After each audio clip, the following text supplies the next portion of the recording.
Welcome to INN CEO Talks. Joining me today is Ian Atkinson, the President and CEO of Southern Energy, which trades on the TSX Venture under the symbol SOU and on the AIM market of the London Exchange under the symbol SOUC. Mr. Atkinson has founded several private and public oil and gas companies, and he has more than 27 years of technical, executive, and board of director experience. Mr. Atkinson was a founder, president, and CEO of Gulf Pine Energy Partners, which was acquired by Southern Energy in December of 2018. He's also, or was, a founder and senior executive officer of Athabasca Oil Corporation.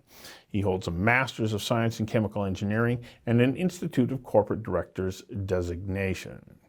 Southern Energy is a gas exploration and production company, and it is developing conventional natural gas resources in the southeast Gulf states of Mississippi, northern Louisiana, and East Texas.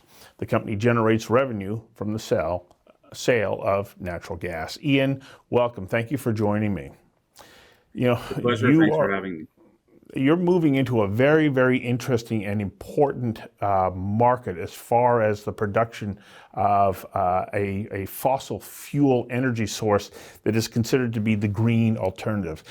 Bring us up to speed a little bit on what's happening in that market right now, and then how it applies to Southern Energy. I think you've hit on a key aspect that is topical of a lot of investors' minds today, which is a cleaner fuel. It's no secret the U.S. has been pivoting away from coal-fired power generation. There's certainly been a significant build-out in infrastructure into wind and solar, which are viewed to be the ultimate green technologies, but they're not completely dependable yet, and they're not the full market. So I do think natural gas, as you pivot away from burning coal to generate power or burning oil to generate power, natural gas is that clean fuel that it will get us kind of through that transition to a true clean energy market. Yeah, because natural gas, when it burns, it's my understanding, produces a much higher energy output with less fuel required than, let's say, coal or any other fossil fuel. And then if you combine that with a cogeneration, a steam cogeneration in electrical power plants, you get a really good sort of return on that energy investment. And that speaks well for this market, doesn't it? Yeah, you hit it on the head there. The full cycle power generation, if you put a cogen plant alongside of it, is one of the most efficient processes we have right now to generate electricity and capture all that energy given off. You are a Canadian-based company, but you're functioning in the United States. Why are you focused on markets in the Gulf states of the United States around natural gas? Because you've taken a different approach than so many other natural gas exploration companies have followed over the last few years. What's been your strategy? Yeah, the strategy there is simple. It has a few salient points. Certainly, commodity pricing is one thing that draws us to this U.S. Gulf Coast area. As you mentioned at the start of this, we do produce natural gas in that Gulf Coast region. We receive NYMEX pricing at our wellhead. So when you see a NYMEX gas price posted, that's what Southern Energy gets. And it's certainly a premium to what producers would get in Canada. For example, it's about a 40% premium to what a Canadian natural gas producer would get because of location. But also in this area, and it is very much a focus of ours, is the conventional nature of some of these undercapitalized assets. In the last, I'm going to say 7 or 8 years, a lot of the U.S. companies have been very focused on developing shale plays, whether it's shale gas, shale oil, and they've really ignored some of these older, mature basins that have some of these conventional assets, which is frankly our expertise, is going into these conventional reservoirs, recapitalizing them, redeveloping them in a pretty cost-efficient manner. And we're doing all this within about 100 miles of the U.S. Gulf Coast, where they're shipping all the LNG natural gas exports to a global market. So maybe you can explain for viewers, when you go to, let's say, a bit of a heritage well site, what is it that you can do to then increase the volume and extend the life of that site?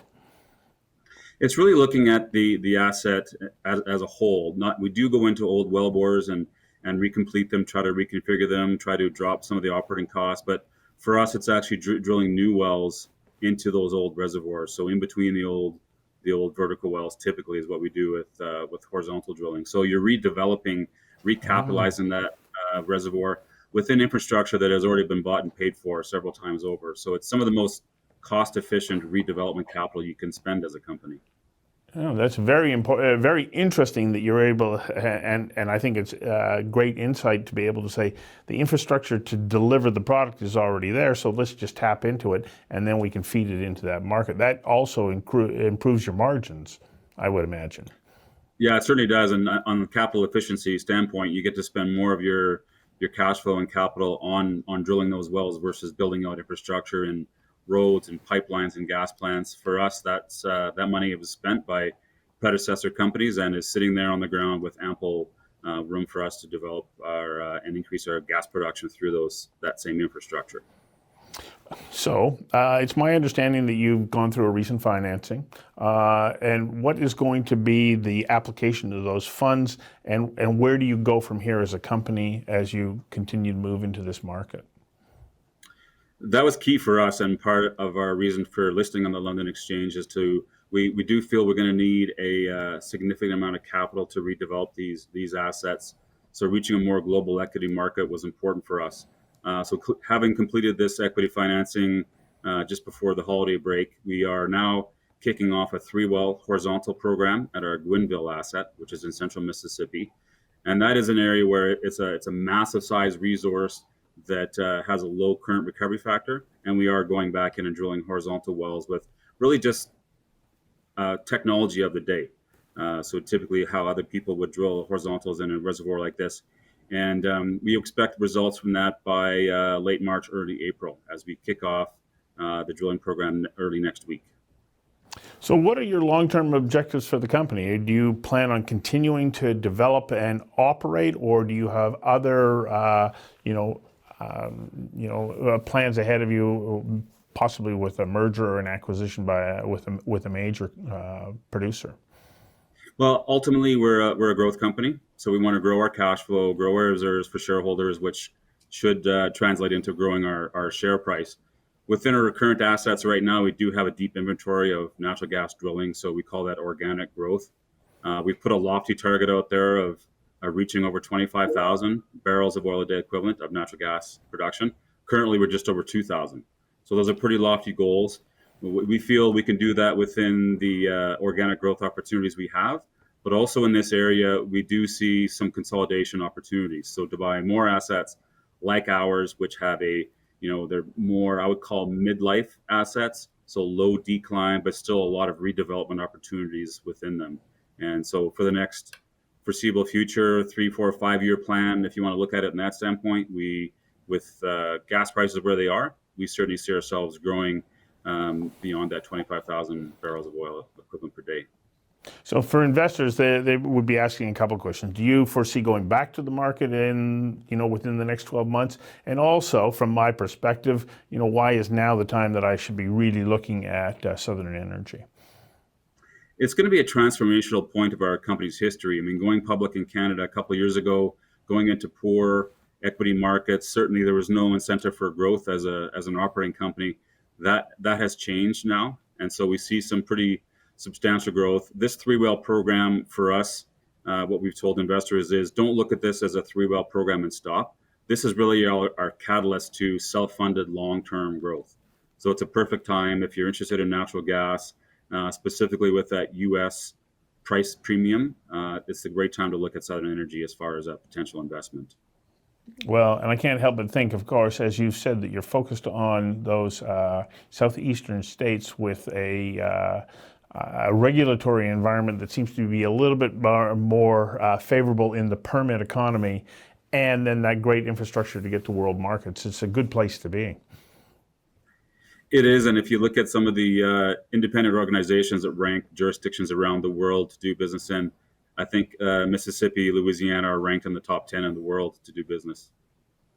Well, I'm wishing you great luck, and I'm hoping that in a few months you'll come back and give us some updates on results and where to next. I certainly look forward to that. It's an exciting time for us, and look forward to coming back to you and speaking about our well results and what we think the next few years looks like for Southern Energy. Wonderful. Thanks for your time today. Thank you very much.